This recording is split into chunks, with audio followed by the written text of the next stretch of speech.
C'est Luc Allard, version 2025, qui va passer avec vous quelques instants, peut-être principalement pour donner un coup de main à mes foyers 302 et 308. Ouais, parce que vous, je ne vous enseignerai pas ce vendredi. Donc voilà, c'est pour vous que j'y mets tout mon cœur dans cette vidéo qui concerne les défis de la Fée des Étoiles. J'espère que vous avez écouté attentivement. Puis évidemment, ben, pour les générations futures, peut-être que cette vidéo-là va servir. Là, vous avez la version 2025, mais en 2026 et en 2027, jusqu'à ma retraite, ben, peut-être que cette vidéo-là va éclairer certains esprits. Donc, rapidement, ce sur quoi je vais insister dans cette vidéo-là, c'est vraiment de faire de belles règles et de beaux graphiques. Alors, prenons la première histoire ici. On réalise qu'on a des points vedettes. 5, 16 et 7, 21. Et c'est super important de savoir de quoi ça parle, cette histoire-là. Hein? 5 c'est quoi? Ben, 5, c'est 5 heures. Et 16, c'est 16 $. Puis même chose pour l'autre point vedette, 7, 21. On a aussi 7 heures et 21 $. Et il y a des élèves qui font l'erreur de faire un point 00 ici. Et là, ça fait un graphique un peu tout croche. Non, non, non, ça n'a pas rapport. Chers élèves, j'aimerais que vous soyez conscients de ceci. Les graphiques, les droites y égale ax plus b ne passent pas toutes, loin de là, par le point 00. C'est une grave erreur. Donc, faites attention à ça, s'il vous plaît. Donc, je vais effacer ça ici, comme ça, parce que j'ai besoin qu'on comprenne à quel point c'est beau un graphique qui est bien fait, qui ne passe pas toujours par l'origine, 00. Alors voilà, on a des points vedettes. On trouve le taux de variation en faisant y2 moins y1 sur x2 moins x1. Et bien sûr, vous devez être capable de remplacer. Hein? On a écrit à la place du taux de variation, on a écrit 2,5.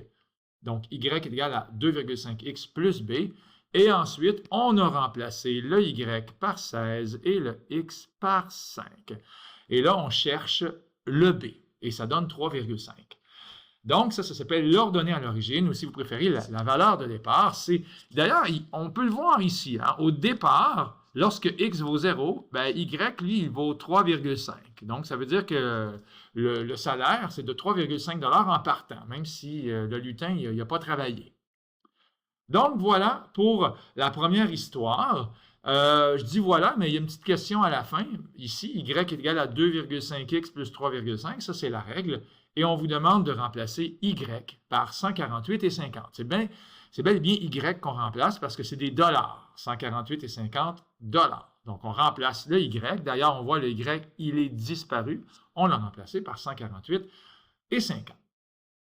C'est juste ça, une règle. Si je demande à un élève au prochain cours, lundi ou n'importe quand, ou si je vous appelle à Noël, c'est quoi une règle? Bien, vous me répondez, une règle, monsieur, c'est je donne un x et je reçois un y. Ou bien, comme ici, je donne un y et je reçois un x. D'ailleurs, le x, c'est 58, comme dans 58 heures. La prochaine situation, le mot vedette, c'est linéaire. Alors, linéaire, là, c'est super important qu'on comprenne. Une fonction qui est linéaire, elle passe par le point vedette 0, 0. Puis, on a un autre point vedette qui est ici. C'est le point 9 et 148 et 50. Donc, c'est ces points-là que vous prenez pour faire y2 moins y1 sur x2 moins x1. Donc, vraiment, le point 00, il est important. Alors ici, le calcul, je ne l'ai pas montré, mais quand on fait y2 moins y1 sur x2 moins x1, ça donne bien sûr un taux de variation de 16,50 $ par leçon. Bien, et pour 20 leçons, mais là, cette fois-ci, c'est le x qu'on remplace par 20. Donc, y est égal à 16,50 fois 20, ce qui donne 330 $. C'est bien. En passant à la règle, y est égal à 16,50 fois x, je n'ai pas besoin d'écrire plus 0. On comprend que la valeur initiale ici, c'est 0. S'il vous plaît, n'écrivez pas plus 0, c'est un petit peu inutile.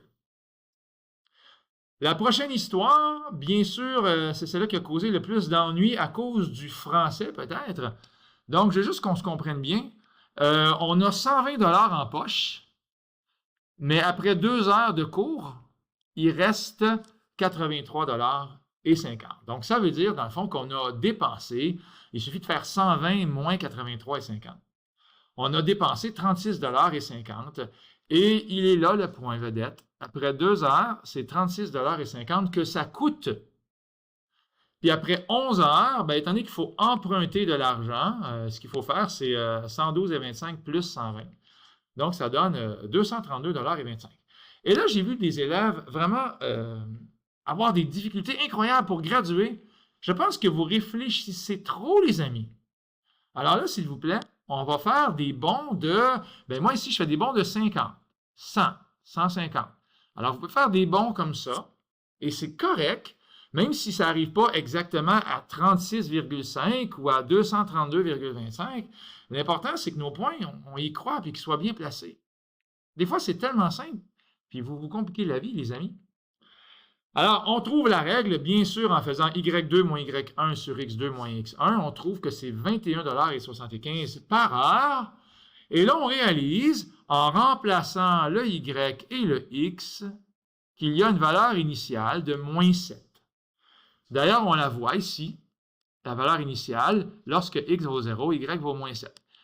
Et là, vous pouvez imaginer l'histoire que vous voulez. Moins 7, ça veut dire que finalement, on fait 21,75 $ à chaque cours, mais à la fin, on enlève un 7 $ de rabais, peut-être parce que la prof de danse, elle vous aime beaucoup, mais elle enlève un 7 $. Donc, l'histoire, c'est à vous de l'inventer. Mais ici, la règle, c'est 21,75x moins 7. En fait, je devrais dire y égale 21,75 fois x moins 7. Alors, cette graduation-là ici, qui semble mystérieuse pour beaucoup d'élèves, et pourtant, 0, 50, 100, et ainsi de suite. Si je reviens à l'autre question d'avant, on graduait de façon égale à 16,5, 33. Ici, c'est correct. C'est correct parce qu'on arrive parfaitement au coin, aux intersections à chaque fois, dans le quadrillage. Mais ici, c'est un peu impossible d'arriver à chaque fois, à chaque intersection précise du quadrillage, parce qu'on a une valeur de moins 7 au départ. Donc, dans ce temps-là, faites des bons sans trop réfléchir de 50, 100 et 150. J'espère que j'ai été clair avec ça. OK. Ben ici, on vous demandait pour 120 $ combien de leçons que ça donnait. Ben, il suffit de remplacer Y par 120 $. La prochaine situation, je ne l'ai pas faite beaucoup en classe. On voit que le graphique il a été ici amputé. On n'a pas l'axe des Y qui descend à 42, 41, 40 jusqu'à 0. J'ai juste montré un début ou un morceau, je devrais dire, pas un début, mais un morceau de l'axe vertical. Mais on comprend qu'après 8 heures, la fée des étoiles pèse 45,8 kg.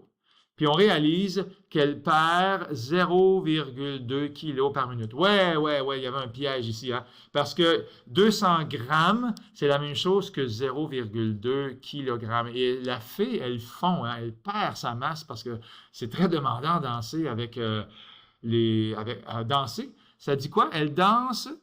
Je pensais qu'elle dansait avec le Père Noël, mais non, elle danse toute seule, je pense. Donc, elle perd 0,2 kg à chaque minute, et c'est pour ça que le taux de variation, moins 0,2. Donc, Y est égal à moins 0,2x plus B, et vous devez bien sûr remplacer par le point que vous connaissez. On comprend qu'après 8 minutes, elle pèse 45,8 kg. Il suffit de faire, encore une fois, la bonne algèbre pour trouver le B, la valeur de départ qui était de 47,4 kg. All right? Alors, j'espère que ça vous a aidé. Pour terminer mes petites histoires, mes petites aventures, les situations 5 et 6 sans contexte, ici, c'est vraiment la méthode de l'escalier. L'escalier, lorsqu'on a un taux de variation qui est en fraction, certains élèves ne s'en souvenaient plus. Lorsque X varie de 5, Y varie de 2, mais là, il y a un moins qui est ici. Hein? On veut que ce soit négatif. On veut que ça descende. D'ailleurs, ici, on voit bien, la droite, elle descend. Alors, ça veut dire quoi, dans le fond? On pourrait dire ceci. Le point de départ, c'est pas vraiment le point de départ, mais c'est un point qui est connu. C'est le point moins 3, moins 4. Et lorsque X varie de 5, lui ici, lorsque X varie de 5, 1, 2, 3, 4, 5, bien, Y varie de moins 2. Et là, on arrive à un nouveau point. Il suffit de compter les petits carrés, là. Hein? On bouge de 5, 1, 2, 3, 4, 5. On descend de 2, 1, 2. Puis on recommence. 1, 2, 3, 4, 5, 1, 2. Et on voit apparaître comme ça des marches dans l'escalier. Alors, on vous demandait des points ronds, des points entiers. Bien, les points entiers, bien, on a moins 8, moins 2, moins 3, moins 4. Et ici, on a des points entiers. Et à chaque fois, on voit vraiment que lorsque x bouge de 5, y bouge de moins 2. Ça fonctionne parfaitement, cette histoire-là. Donc, voilà la technique de l'escalier qui est pas à oublier. Peut-être qu'il va y avoir une question là-dessus dans un examen bientôt. Pour être un professeur parfait, j'aurais tendance à écrire 1. Ici, moins 1 pour l'axe horizontal, pardon. Puis vertical, je pourrais écrire ici 1, moins 1. On pourrait écrire aussi x et y. N'ayez pas peur de décorer votre plan cartésien. Donc, avec les bonnes notations. Et finalement, la dernière question, ben, on a un point vedette qui est le point moins 2, 3. Encore une fois, je peux écrire ici x, y, 1 et 1. Mais là, on a moins 2, 3 et le taux de variation, c'est 5 tiers. Encore une fois, lorsque x bouge de 3, y bouge de 5, on le voit super bien. OK? Donc, qu'est-ce qu'on fait? Bien, il suffit d'écrire la règle. Y est égal à 5 tiers x plus b. On cherche le b. On cherche le b. Et pourquoi ne pas remplacer x par moins 2 et y par 3? Hein, on peut faire ça, nous, parce qu'on l'a appris, là, ça fait plusieurs fois qu'on remplace les coordonnées d'un point. Puis là, il y en a qui ont un peu de difficulté encore avec les fractions. Hein? 3 est égal à 5 tiers fois moins 2 plus b. On peut écrire moins 2 sur 1. Donc, 3 est égal à moins 10 tiers plus b. Il est écrit ici, c'est la même chose. Je vais juste l'enseigner. 3, c'est comme 3 sur 1. Puis 3 sur 1, c'est aussi la même chose que 9 sur 3. Alors, pourquoi je fais 9 sur 3? Bien, évidemment, on le voit ici, parce qu'on va les mettre ensemble. 9 sur 3 et 10 sur 3, bien, ça va faire 19 tiers. D'ailleurs, 19 tiers, c'est la valeur initiale. 19 tiers, c'est 6,3 périodique. Moi, je m'amuse puis je dis que c'est 6 et une petite crotte de nez.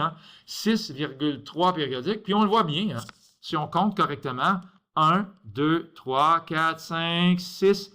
Ici, là, la valeur de y, ici, c'est 6,3 périodique, ou 19 tiers, bien sûr. Donc, voilà, c'était un peu de sagesse pour vous. J'espère, à propos du défi ou des défis de la Fée des étoiles. J'espère que vous avez aimé cette vidéo-là. Puis voilà, vous pouvez l'écouter et la mettre sur YouTube. Faites ce que vous voulez avec. Bye tout le monde.